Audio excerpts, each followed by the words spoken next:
বন্ধুরা, রোশনাই ধারাবাহিকের আজকের পর্বে দেখানো হয়েছে আরণ্যক বলে, ঠাকুরমশাই আমি যাকে ভালোবাসি সে আমার পাশে বসে আছে। আমি গরিমাকে ভালোবাসি আর গরিমাকেই বিয়ে করতে চাই। আমি কাউকে ঠকাতে চাই না। আর তাছাড়াও আমার মনে হয় রোশনাই অন্য কাউকে ভালোবাসে। ঠাকুরমশাই আমাদের বিয়েটা মিথ্যে বিয়ে ছিল। আমি যদি সেই সময় মিথ্যে বিয়েটা না করতাম তাহলে রোশনের অনেক বড় ক্ষতি হয়ে যেত, অনেকের সাথে অনেক অন্যায় হতো। ঠাকুরমশাই বলেন, তুমি চুপ করো। তোমার কাছে বিয়েটা মিথ্যে হতে পারে, কিন্তু বিয়ের মন্ত্রগুলো তো সত্যি ছিল। রোশনাই বলে, পণ্ডিতজি আমার কথা একটিবার শুনুন। পণ্ডিতজি বলেন, আমার কথাই শেষ কথা। আচ্ছা, তোমাদের যে বিবাহ বিচ্ছেদ হয়েছে আইনি কোনো কাগজ আছে? রোশনাই বলে, ঠাকুরমশাই যে বিয়েটা শুরু থেকেই মিথ্যে বিয়ে ছিল তার কি আইনি কাগজের কোনো দরকার আছে?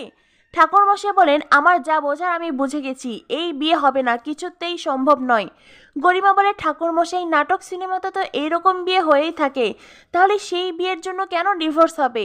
ঠাকুরমশাই বলেন, শোনো মা, তুমি বিয়ের কোণে, আমি তোমার দুঃখটা বুঝতে পারছি, কিন্তু দুজন মানুষের যখন বিয়ে হয় সেই বিয়েটা যেভাবেই হোক না কেন সেই দুজন মানুষের মধ্যে অন্য কারো ঢুকতে নেই, তোমারও ঢোকা উচিত হয়নি। এই বিয়ে হবে না, এই বেনারসের কোনো মন্দিরেই হবে না। এবারে ঠাকুরমশাই অগ্নিকুণ্ডে জল ঢেলে দেন। আর সুরঙ্গমা বলে, এ কি, আপনি এটা কি করলেন? আপনি এই বিয়েটা হতে দেবেন না, তাই তো? আমি কলকাতায় গিয়ে আরণ্যক গরিমার বিয়ে দেব, আর সেই বিয়েতে আপনাকেও ইনভাইট করব। পুরোহিত মশাই বলেন, ইনিকে? গরিমার মামা বলে, ও আমার বোন সুরঙ্গমা, সারা দেশের অনেক নাম, আমার ভাগ্নিরই বিয়ে হচ্ছিল। পুরোহিত মশাই সুরঙ্গমাকে বলে, আপনারই তো মেয়ের বিয়ে, তো আপনি নিজের মেয়েকে এই শিক্ষা দিচ্ছেন?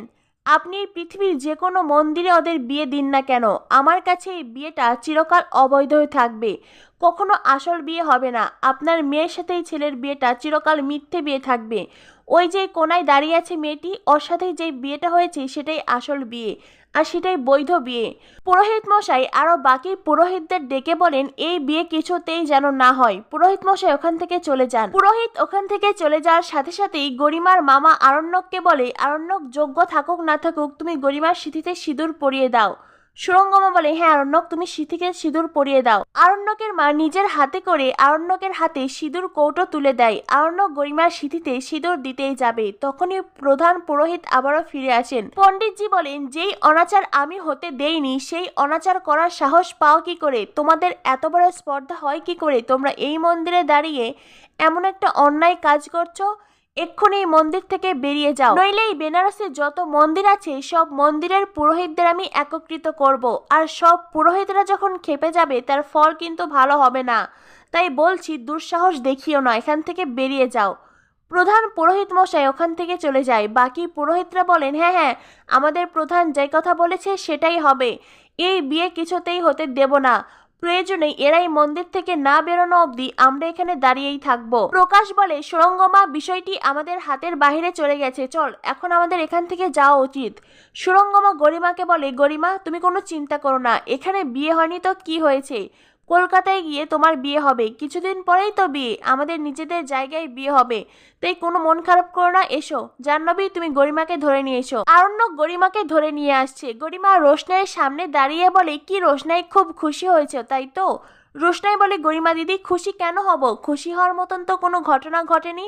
গরিমা বলে, কিন্তু তোমার চোখ মুখ দেখে মনে হচ্ছে তুমি মনে মনে খুব খুশি হয়েছো। আরণ্যক গরিমাকে ধরে ওখান থেকে নিয়ে যায়। রোশনাই আরণ্যক গরিমার দিকে তাকিয়ে থাকে। জাহ্নবী এসে রোশনাইকে বলে, কপাল বটে তোমার, তো আগে থেকে কি পুরোহিতকে হাত করে রেখেছিলে নাকি? রোশনাই বলে, জাহ্নবী তুমি এটা কি কথা বলছো? জাহ্নবী বলে, কেন এমন ভান করছো যেন এইসব কথা আগে কখনো শোনোনি?